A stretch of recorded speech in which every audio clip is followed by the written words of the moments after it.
Según el Instituto Nacional de Estadística, para el año 2070 seremos 500.000 menos aquí en el Uruguay. ¿Qué es lo que está pasando con nuestra población? ¿Qué impacto puede llegar a tener esto? ¿Cómo se revierte? Si es que se puede llegar a revertir. Este será uno de los temas de esta noche. También estaremos analizando la política, lo que está pasando en el Uruguay con Daniel Chaschetti y Martín Duarte. Bienvenidas, bienvenidos. Así comienza la Adobe.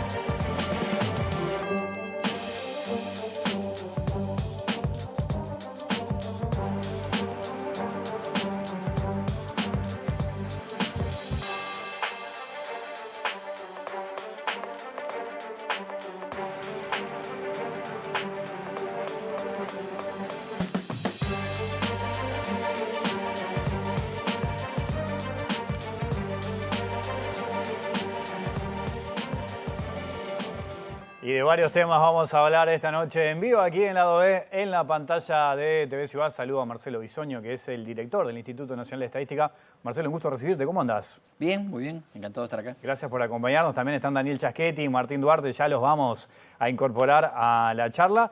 Te tengo que dar casi que la bienvenida al Lado B y al Uruguay, ¿no? Porque Sí, 36 años viviendo en Estados Unidos. Sí, y desde el 1 de mayo que estoy acá. Llegaste recién, casi. Recién llegado. Ajá. Recién llegado. Bueno, estuviste trabajando en el Banco Mundial, en el BID, viviendo en Washington, además una ciudad hermosa, ¿no? Hermosísima. Tengo mucho cariño por esa ciudad. Viste que siempre se pregunta, o le preguntamos a los uruguayos que están en el exterior, que viven mucho tiempo en el exterior, siempre esa imagen de cómo nos ven, ¿no?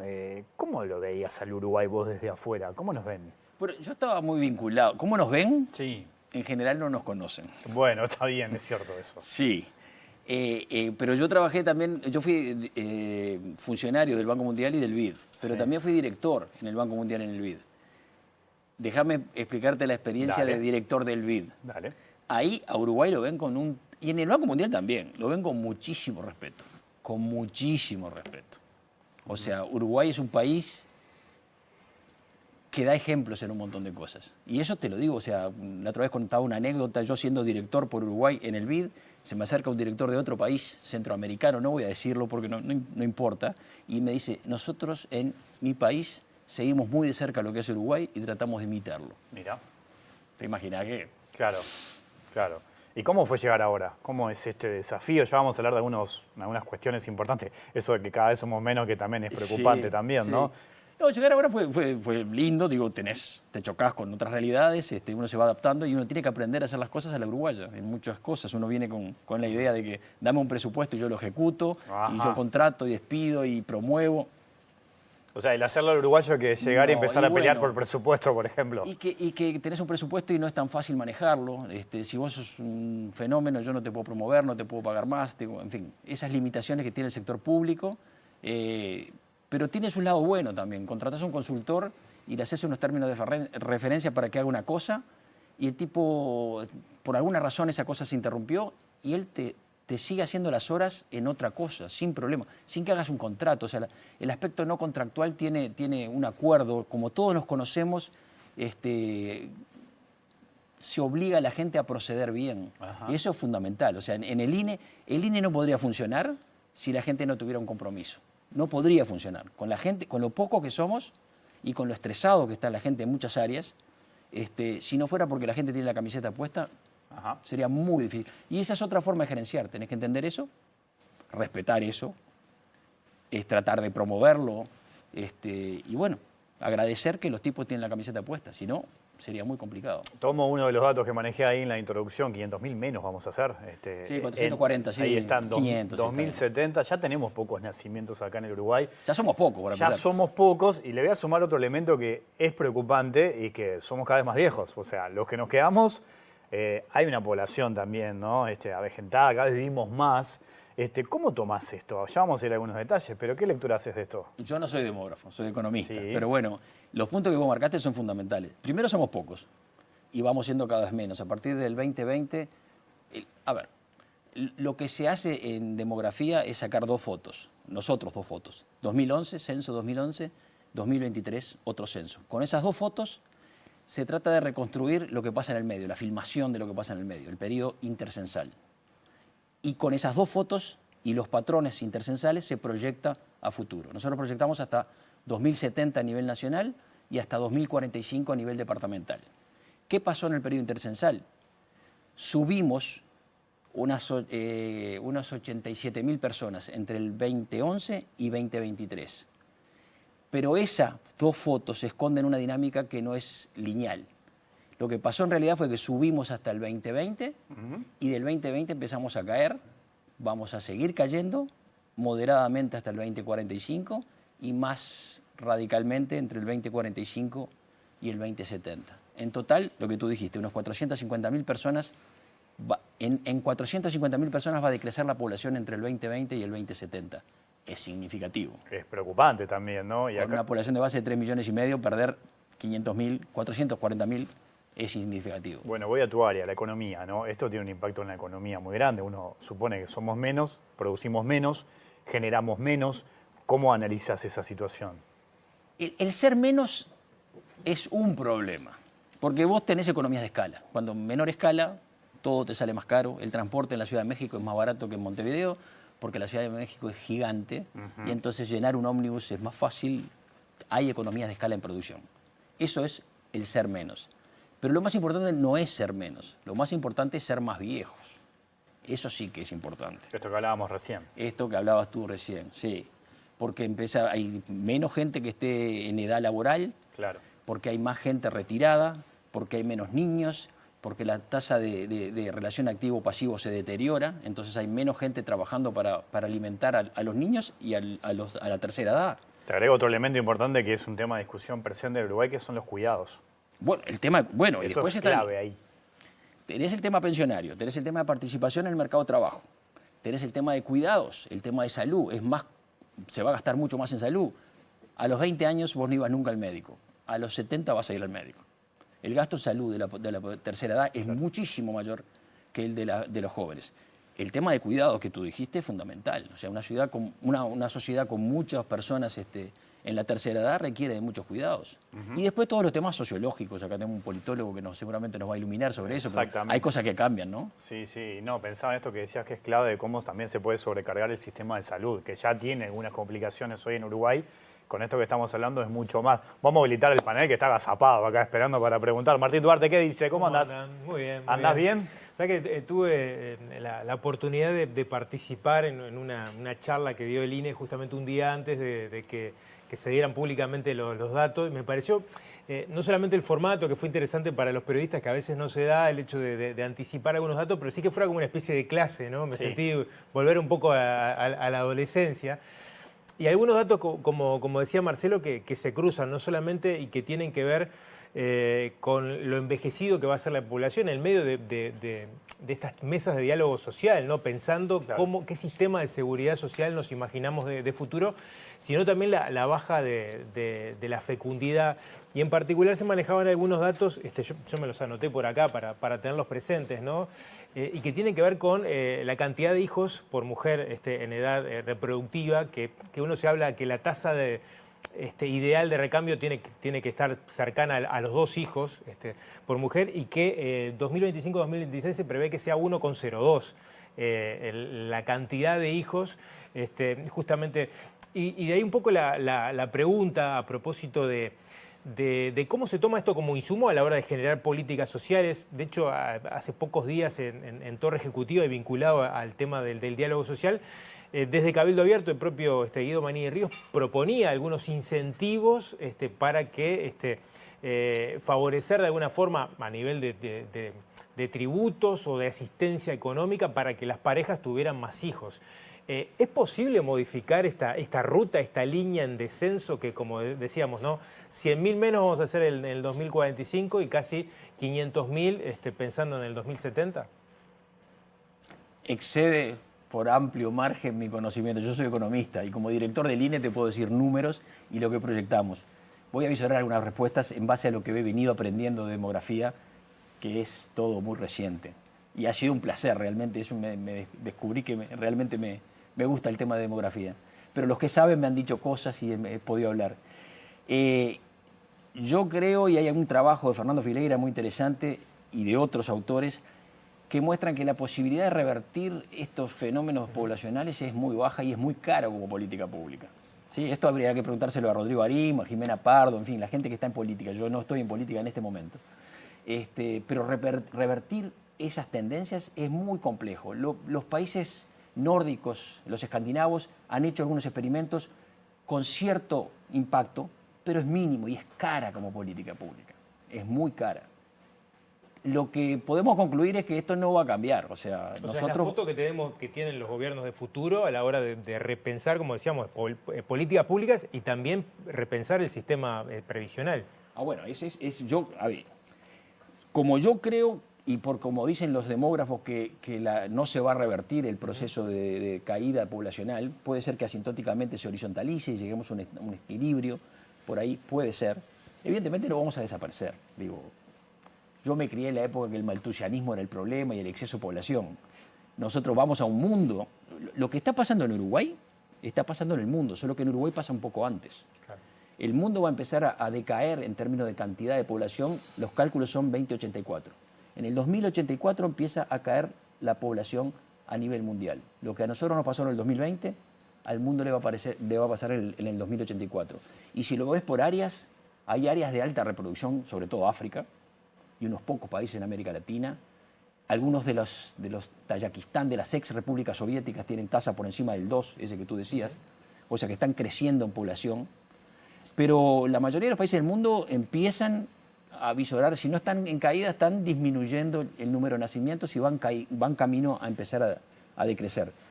La tasa de fecundidad nuestra, que es 1.2, o sea, una mujer en edad reproductiva a lo largo de toda su vida reproductiva va a tener en promedio 1.2 hijos hoy, ¿sí? En Estados Unidos es 1.6, un país rico, desarrollado, tiene una tasa de fecundidad por encima de la de Uruguay. Europa tiene 1.4, estamos por debajo de Europa en fecundidad. Uruguay siempre fue un país raro en términos sociales, era un país en desarrollo con una estructura social de un país rico. La mujer entra al mercado de trabajo muy pronto, cambia la estructura de familia, el tamaño del hogar es pequeño, todos esos patrones. Pero en términos de, volviendo al tema, en tema de desarrollo de población, yo creo que eso es irreversible. Lo que hay que hacer se puede mitigar desde el ángulo de la economía. Yo creo que hay un montón de cosas para hacer desde el punto de vista de la economía. O sea que vamos a poder vivir siendo menos, quizás sea más caro. Porque bueno, ya está cara la cosa. Perdemos economía de escala, pero hay cosas que hacer. Lo que pasa es que hay que empezar a hacerlas ahora. Claro, ese es el tema, ¿no? Hay que empezar ahora. Daniel Chaquete, ¿qué dice? ¿Andás bien? Muy bien, Un gusto tenerte por acá. Preocupante las cifras, Ajá. pero yo iba a preguntarle cómo iba el mundo y ya se adelantó a plantearlo. Digamos que en realidad la política tiene que tomar esto muy seriamente. Es un problema exógeno la política, no se puede cambiar y lo que hay que cambiar son las políticas públicas. Si querés sostener un estado de bienestar, claro, prestaciones, ¿no? Pensiones, salud, educación, lo que tenés que es buscarle la vuelta, ¿no? Encontrar un mecanismo de financiamiento diferente, alternativo. Eso invita a pensar, y yo creo que, yo me imagino como que debería haber algo así como una comisión de expertos pensando este tipo de cosas porque son cambios muy drásticos. Que le pase al mundo es bueno, porque también las ideas van a brotar, ¿no? Y yo me imagino que en Europa esto se viene discutiendo hace tiempo.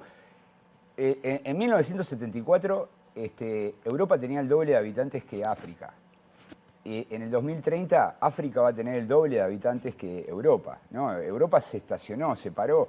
Entonces, por ahí capaz que podemos sentirnos que estamos en ese mismo movimiento y tratar de comprender las discusiones que se están dando y los cambios que la política tiene que desarrollar. Porque parece bastante claro que esto es estructural y modificarlo es bastante difícil. Sí, no, y te escucho y pienso también en eso de que se ha hablado tanto en la campaña y este gobierno del foco y la prioridad en la primera infancia, porque tenemos 29.000 nacimientos por año. Y también tenés que ver dónde nacen esos niños y en qué condiciones nacen. Y cada uno de esos nacimientos son todos importantes, pero tenés que cuidarlo más que nunca. Esto que decía de las políticas públicas y ver dónde enfocás. Ahí está también un poco la clave, Y ¿no? sí, porque además la reproducción de la sociedad no es homogénea. Hay sectores sociales que crecen más que otros. Eso muestra el censo, la encuesta continua de hogares, ¿no? Los sectores más pobres tienen más hijos que los sectores de clase media alta. Entonces, realmente ahí entra el papel de la educación, entra el papel de las políticas sociales que desarrolla el Estado. Me parece que es un tema que debería ser tratado como un tema relevante y creo que el gobierno debería tener la iniciativa y empezar a encarar esto, me imagino, convocando a los expertos, a la gente que está al día en las discusiones. Por ejemplo, en mi facultad existe un programa de población que es fantástico. Los estudios que hacen normalmente enriquecen el debate cuando encuentran hallazgos, datos nuevos, pero bueno, esa es la gente que tenemos que convocarla a opinar, ¿no? Tomo esto que dice Daniel, Marcelo, y te pregunto, ¿hay desde línea también alguna intención? Sé que estás aterrizando recién por todo lo que contabas, pero ¿hay una intención de generar ese tipo de encuentros, de insumos que puedan permitirle después a la política ejecutar distintos diseños de política pública? Insumos y encuentros no, o sea, no nos corresponde a nosotros llamar a la clase política a discutir este tipo de cosas, pero yo viniendo acá lo que estoy intentando es que llamar la atención de la clase política, porque además que creo que muchas de las soluciones vienen por el área de los politólogos, en el sentido que yo no creo que es un problema de gobierno, es un problema de Estado y no es un problema de este Estado, es un problema de este y los futuros Estados. O sea, que todo lo que sea una llamada a incorporar la visión más grande del Estado para poder enfocar estos temas, o sea, no es que un partido A y otro B puedan no estar alineados, es que esto hay que plantearlo en forma consistente a lo largo del tiempo para que el partido que sucede al actual siga una política que sea concertada. Entonces el diálogo social me parece fundamental. El tema es la inconsistencia política, o sea, el problema de estos temas de largo plazo es que yo soy gobierno hoy y lo que haga hoy, que tiene un costo político muy alto, va a repercutir en el bien del futuro, y eso es difícil de manejar políticamente, ¿no? Los gobiernos tienen, no estoy hablando de acá, pero en otros lados del mundo, gobiernos que quisieron hacer ajustes de pensiones sufrieron debacles políticas, entonces eso hay que incorporarlo, y por eso mismo, desde mi punto de vista, tiene que ser un problema de Estado, no de gobierno. Claro, esto que plantea Daniel, esa mesa de expertos que trascienda a cualquier partido político, que se transforme realmente en una política de Estado, porque estamos hablando del futuro del país, ¿no? De las generaciones, del bienestar de los adultos mayores, hay un montón de aspectos en esto Sí. que hay que conversar, digamos, ¿no? Te digo un número que para mí es categórico. La edad promedio de la población en Uruguay hoy es 39 años. En el 2070 va a ser 50. 50 años la edad promedio. Por cada persona que tenga 30, vas a tener uno de 70. Por cada persona que tenga 20, vas a tener uno de 80. A ver. La mediana era 45 y la media 44, creo, o al revés. Con esos datos que nos estás dando, ¿qué año dijiste? En el 2070, fin del periodo de En el proyección, 2070, 49,9, redondeamos a 50. La mediana del electorado va a ser 64, 65 años. Y es sí. tremendo. Es brutal. Es brutal. Hay otro dato, no sé si recordás, yo ahora no recuerdo de memoria el número, que es en el 2070 la población activa trabajando, no sé si estaban alrededor del 49% y la no activa, o sea, la gráfica cambiaba totalmente de lo que es actualmente, ¿no? La edad 15, la proporción de la gente 15-64 hoy es 64%, 66%. Ajá. En el 2070 va a ser 56%. Nosotros nos definimos... pega, ¿no? La población económicamente activa. Sí, es la población en edad de trabajar, definiendo edad por trabajar en 15-64. El INE lo define un poquito distinto, pero a ver, no importa, esos son detalles. 15-64, 56 personas, 56% va a ser. Y los 65 y más, pasan de 15 a 33, de 15,8 a 33%. Hoy tenemos 15,8 de gente 65 y más. Se duplica. En el 2070 sí, se más que duplica, es increíble. Ahora, Vamos a ser cuando, 33. claro, cuando hablamos de los datos y hablamos de la importancia de la política, ¿cómo lo ves o cómo te imaginas el debate político a partir de los datos que pueda generar el INE? Porque pienso, cuando se conocen los datos de pobreza, siempre hay, ¿no? Como un ida y vuelta permanente entre gobierno y oposición. ¿Qué lectura tenés de eso? ¿Qué te imaginás? Chasquetti es la persona para No, bueno, pero muy recién excedido, mencionaste a Manini, ¿no? Sí. Manini ya reaccionó, está iniciando un debate, van a aparecer aquellos que están en contra de la ley del aborto, van a empezar a surgir, va a haber propuestas de decir, bueno, traigamos más inmigrantes. Ese es el debate político, pero en definitiva yo creo que es saludable, hay que alentarlo. Y bueno, mira, lo que propone la Manini lo intentó la dictadura.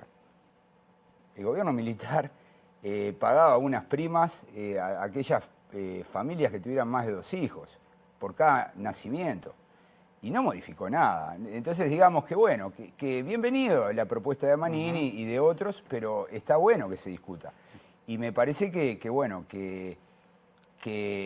el INE está logrando su cometido, porque en definitiva el INE es un organismo que está por fuera del debate partidario, pero sus resultados Genera el debate. generan debates políticos, ¿no? Bueno, pero por un poco lo que decía Marcelo recién, de poder estar acá y generar esto, ¿no? Yo no tengo experiencia con cámaras, ya te digo, en el Banco Mundial me tocó un periodo, porque yo me comí siendo director en el Banco Mundial todo el periodo de las papeleras, y ahí fue cuando hice explosión mediática, pero tenía 0 entrenamiento.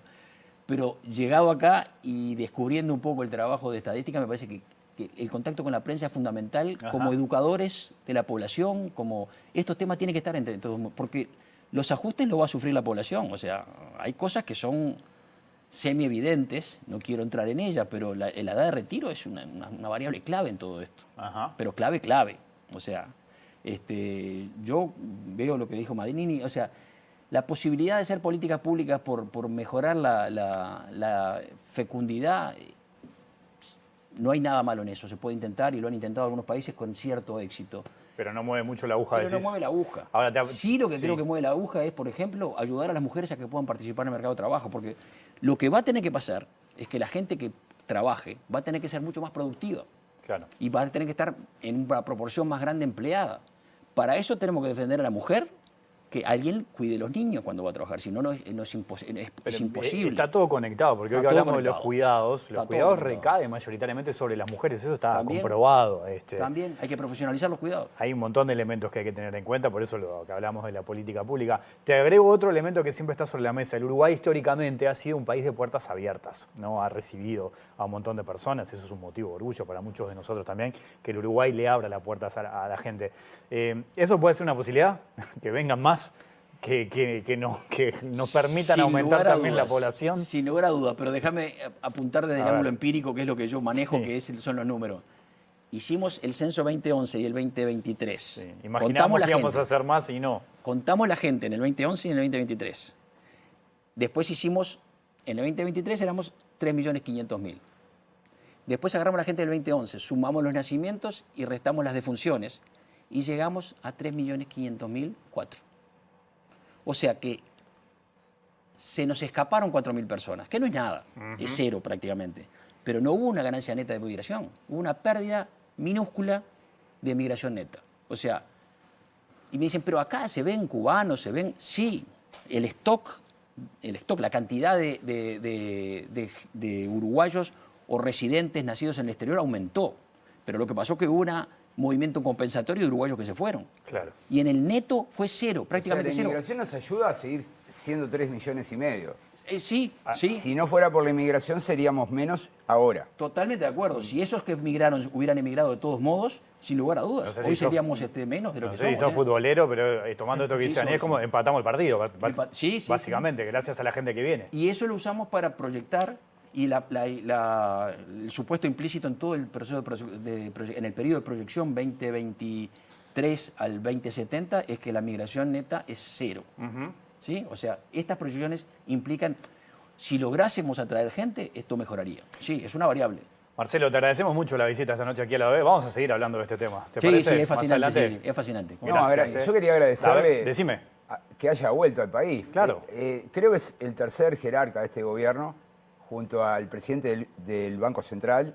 Sí, Y al yo lo canciller, conocí ¿no? igualmente. Y a Lubetkin que vino. Claro, haber repatriado 3 uruguayos que les iba bien en el mundo, me parece que es una ganancia. No, y sumamos 3 más a los pocos que somos. Bueno, también. Exacto. Hay que retener. Es un millonésimo más, ¿no? Porque Estás aportando el tema acá, ¿eh? No, Cuando estamos en el- yo agradecerle porque para mí es un acto de desprendimiento. Probablemente el INE no le pague lo que se puede ganar afuera, pero me parece el hecho que vengan y contribuyan a mejorar la calidad de la política pública es algo que debe ser reconocido. Acá camiseteo. Washington es linda, pero Montevideo es hermosa también. Montevideo es muy es linda. hermosa No porque yo también. sea montevideano, pero es muy linda Montevideo. Mi hija mayor es gringa, nacida en Estados Unidos. Y se vino a los 28 años, se vino para acá. Ajá. Y ella dice, Montevideo es mi lugar en el mundo. Es divina Montevideo. O sea, vivió toda su vida en Washington y ama Montevideo. Y yo soy un fanático de Montevideo. Me parece una ciudad impresionantemente hermosa. Gracias, Marcelo. Gracias a ustedes. Yo me paro y me vengo para acá. Sigo conversando con Daniel y con Martín. Hay muchos temas. ¿Vos conocés Washington? ¿Fuiste a Washington? Varias veces. Varias veces. Es una hermosa ciudad, Washington. Tengo mi bar. En serio. ¿Tenés tu bar? El Brix Keller, que tiene más de 1000 tipos de Yo que- cervezas del mundo. No sé si lo conoce, probablemente no.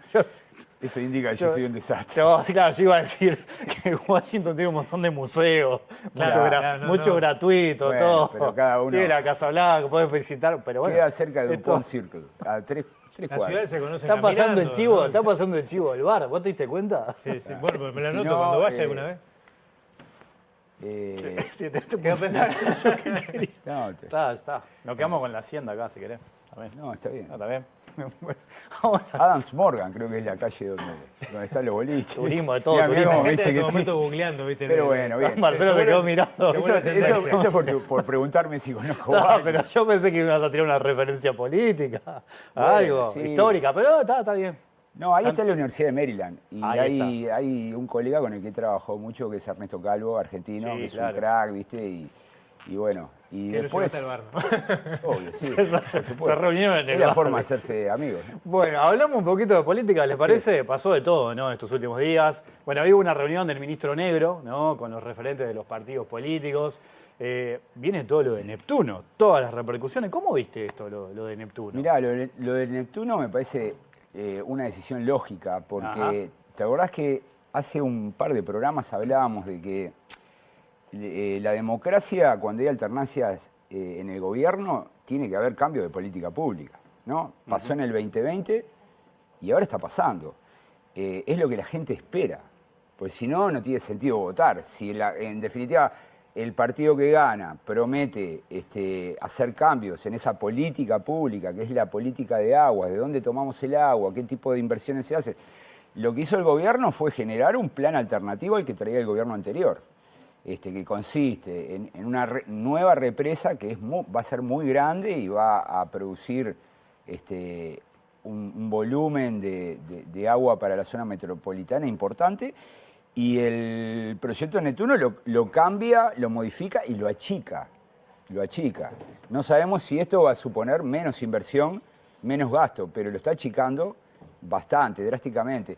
Entonces, digamos que me parece una decisión lógica. Me impresionó un poco la salida rápida de la calle Pou a criticar la decisión, sobre todo desde la perspectiva de...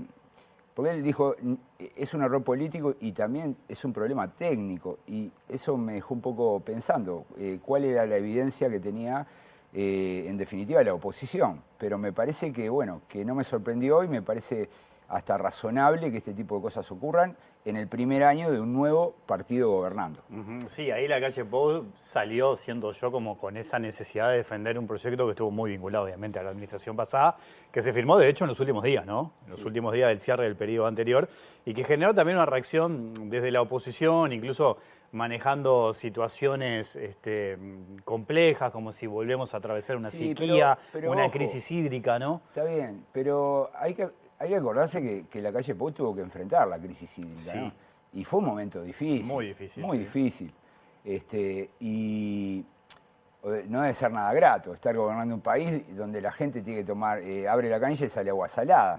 Y yo creo que es un tema sensible para la calle Pou y para el gobierno. Hay quienes dicen, bueno, podría haber seguido la alternativa que dejó el Frente Amplio, que era, ¿te acordás? La famosa carpeta de Tabaré Vázquez. Que fue uno de los temas que le entregó Vázquez en la transición, sí, ¿no? pero bueno, me parece que está en su derecho la calle Pou. En general todo va a ser así. Cada vez que se revierta alguna política pública, la actual oposición va a discutirla, porque en cierto modo es parte, digamos, de la lucha política, ¿no? Es decir, ¿cuál es la orientación? ¿Hacia dónde se debe ir en cada sector? Y me parece que lo que está ocurriendo ahora es producto de la elección, producto del cambio de gobierno, producto de que hay una alternancia en el gobierno. Ahí va, justo te iba a decir eso, ¿no? Porque no era una mochila esta que tenía este gobierno y el Frente Amplio por todo lo que había pasado en campaña, por creo también la presión que muchos dirigentes y militantes ponían en Orsi, ni te digo los colectivos que venían y que estaban en contra, que era no como cambiarlo era un costo político. Claro, a eso voy, ¿no? Era como Pero que estaban esperando que hiciera esto, ¿no? Exacto. No cambiarlo en un costo político y la idea de que, bueno, generar la idea en el electorado de que, bueno, no importa quién gobierne, siempre nada va a cambiar. Entonces, eso es lo que genera desafección y descreimiento en el sistema. Por tanto, yo creo que esto es saludable para el sistema político, ¿no? Así como era saludable que la calle Pou en el 2020 modificara políticas públicas en otro sentido, también es saludable porque, digamos, las políticas públicas tienen que responder a las preferencias del electorado. Y si el electorado marcó un cambio de los partidos en el gobierno, bueno, razonablemente esto que está ocurriendo con el proyecto Neptuno me parece que es algo que no nos debe sorprender. Es más, es lo esperable. Sí, ahora hay que ver también, ¿no? Pensaba Martín en que qué es lo que pasa. Hay un aspecto clave que es conocer los detalles del nuevo contrato, ¿no? Que eso se va a conocer en los próximos días. Está como presente eso. Ayer, por ejemplo, hablábamos con Andrés Ojeda, acá en la OB, y él decía que, bueno, ahora el Estado lo que tiene que ver es si no recibe reclamos de las empresas que entienden que se vieron perjudicadas, las que perdieron en la licitación, porque cambiaron las reglas del juego. Hay que ver si no aparecen algunos reclamos en ese sentido, de las expropiaciones que ya se llevaron a cabo también, el proyecto Neptuno no se va a hacer, y ahí con esa mirada desde lo jurídico decía, bueno, a la espera de lo que pase con el contrato y abriendo ese paraguas de los posibles reclamos. Esa es una situación que hay que ver cómo lo toma la oposición también, ¿no? Pero es algo que se va a resolver en estos días, Sí. es otro elemento a tener en cuenta. Yo me imagino que el gobierno, cada vez que revierte una política pública desarrollada por el gobierno de la calle Pou, debe tener en cuenta cuáles son los costos de revertir, ¿no? A veces los costos son tan altos que no vale la pena. Por ejemplo, el gobierno de la calle Pou, la coalición, se encontró, eran muy críticos del proyecto de la tercera papelera y del tren. Y sin embargo, bueno, lo que hicieron fue renegociar algunos aspectos y bueno, no lo cancelaron, porque el costo de reversión era altísimo. Y yo creo que el gobierno debe haber evaluado y debe haber encontrado de que, bueno, los beneficios de cambiar iban a ser más altos que el costo de reversión. De hecho, la negociación con el propio consorcio y la señal que Ruibal estuviera presente en la conferencia y lo que señaló, creo que despeja de alguna forma, más allá de otro tipo de juicio que pudieran venir, el hecho de que las empresas también dieron, pierden 100 millones de dólares en función de lo que era el proyecto primario de ganancia, claro. Sí, pero además ellos ya adelantaron inversión, ¿no? Entonces, lógicamente están atrapados y no tienen mucho margen para negociar. En tanto la alternativa que les ofrece el gobierno o que les indica el gobierno sea viable, lo van a hacer. Y me parece que eso es lo que ha dicho Ruibal en estos días en los medios de comunicación. Por tanto, me parece que bueno, obviamente se va a discutir, van a desfilar por el Parlamento, por las comisiones, el ministro de Ambiente, Ortuño, el presidente de OCE, Ferreri. Eso es así y debe ser así. Pero me parece que bueno, que no hay nada raro ni anormal en esto, me parece. Toca hacer una pequeña pausa. Seguimos hablando de política. Capaz que te pregunto por otra ciudad del mundo más adelante. No sé. ¿Otros bares? No, de ciudad, hablemos de ciudades. Ya sigue la B aquí en la pantalla de Ciudad.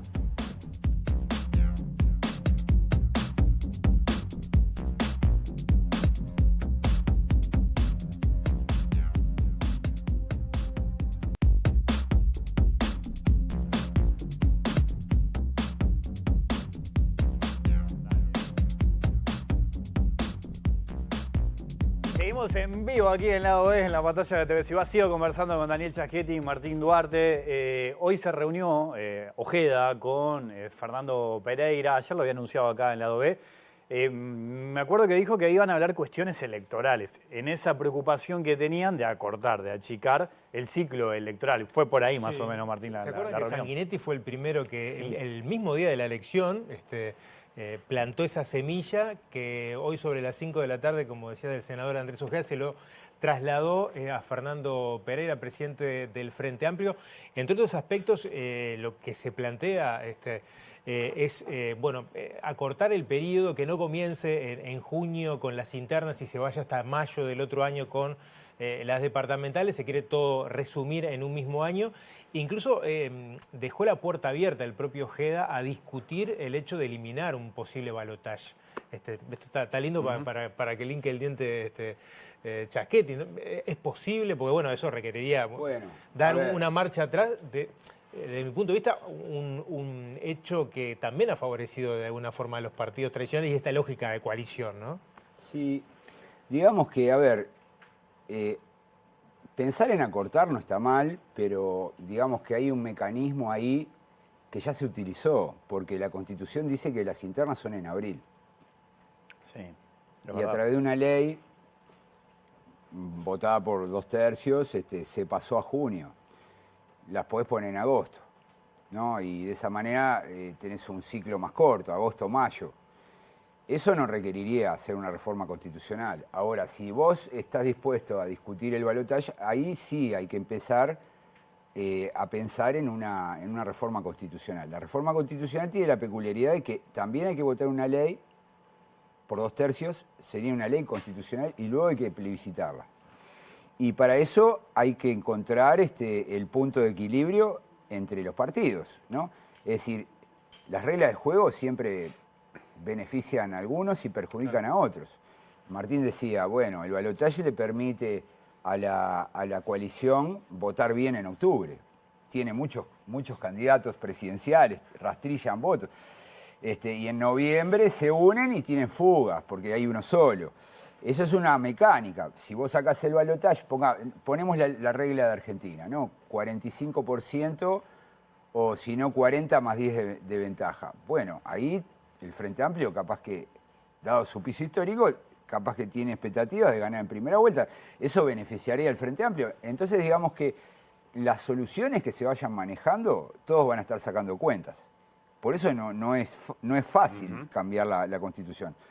Ahora, yo igual saludo y celebro esta idea de comenzar a discutir, porque ¿sabes una cosa? Que esto Carlos Pareja, mi viejo profesor que ahora está retirado, lo dijo en un libro que publicó hace 2 o 3 años, que en el 96 reformamos la Constitución y la verdad que el sistema político no se ha parado a hacer una evaluación, porque los cambios son muy dramáticos, ¿no? Es decir, pasamos el mundo antes el mundo político, el Parlamento, antes del 96 era distinto. Hoy los partidos son como más cohesionados, más verticales, el sistema funciona con 2 bloques, los cambios son muy relevantes, por tanto hay que ver cuáles son las propuestas concretas de Ojeda, si en realidad la idea es abrir una agenda y que cada uno vaya agregando, pero bueno, no está mal. De paso habría que hacer la evaluación No estaría mal, ¿no? No estaría mal. No estaría mal eso. Yo creo que en realidad, en principio, digamos que la reforma del 96 nos ha dado una gran estabilidad. Nos ha dado presidentes más legítimos, porque antes ganabas la presidencia con un 30 y pico %. Sí, es verdad. Y a los 10 días ya no había luna de miel. Ahora con un 50%, bueno, la mayoría de los ciudadanos votó al presidente. Eso es una certeza. Lo segundo, viste, es que en general los gobiernos han tenido mayorías parlamentarias. Este no lo tiene, pero está cerquita. Eso también es bueno. Antes era un lío bárbaro, porque, bueno, había que formar coaliciones, la Calle lo intentó, Sanguinetti lo logró, pero bueno, como que después del 96 esto fluyó más. Entonces, digamos que las reglas de juego estas han permitido funcionar bien. Yo, en principio, tengo como una opinión favorable. Ahora, hay algunos aspectos que sí, que habría que pensarlos un poco más. Esto de prohibir a nivel departamental la acumulación por sublemas. Esto ha provocado las colectoras. Claro. Y después hay cosas que sí me encantaría que las colocaran sobre la mesa, que tienen que ver con el régimen departamental, ¿no? Las reglas de juego a nivel departamental son muy malas, están absolutamente desequilibradas en favor del intendente. Necesitamos reequilibrar el Parlamento departamental, que es la Junta. Claro. Está compuesta por ediles que son amateurs. Es muy difícil controlar a los intendentes. Ya vemos en los líos que se meten los intendentes por esa gran discrecionalidad que tienen, esa falta de control. Entonces yo desearía, bueno, la mayoría automática que el sistema electoral les brinda, ¿no? Si no llegan al 50%, automáticamente por el hecho de ganar tienen la mayoría. Ese tipo de cosas que fueron pensadas para la década del 60, en un momento que había crisis en el sistema de partidos, bueno, capaz que podríamos discutirla ya de paso, ¿no? Me quedé pensando en eso de la evaluación, que sería buena, de la reforma del 96. Pensaba que en ese momento uno de los argumentos que se ponían sobre la mesa era que blancos y colorados se unían para que no ganara el Frente Amplio, ¿no? No, eso no era un argumento. Bueno, en su momento no fue un buen argumento. Luego algunos actores... Pero se hablaba de eso, en realidad. Bueno, el Frente Amplio pensaba que tenía esa... Que se juntaban en una segunda vuelta para que no ganara el Frente. Luego, post-reforma, algunos actores lo confesaron públicamente. Claro. Ahora, el Frente Amplio igual ganó. No, de hecho, hay quienes dicen, yo creo que no es así, pero hay quienes dicen que si no hubiesen hecho la reforma, el Frente Amplio hubiera ganado en el 99 y se hubiera comido la crisis del 2002, ¿no? Ajá. Y como que por el afán de ganar se la terminó, la terminó tramitando el Partido Colorado con un costo enorme que hoy en día no se ha vuelto a recuperar, ¿no? Que llegó a esos 15 años capaz. Pero yo creo que si no se hacía la reforma, yo creo que el Frente Amplio no hubiese ganado igual en el 99, creo, de acuerdo a cómo venía funcionando el sistema. Pero sí, ese es un debate, tiene mucho de anécdota y poco de evidencia empírica, ¿no?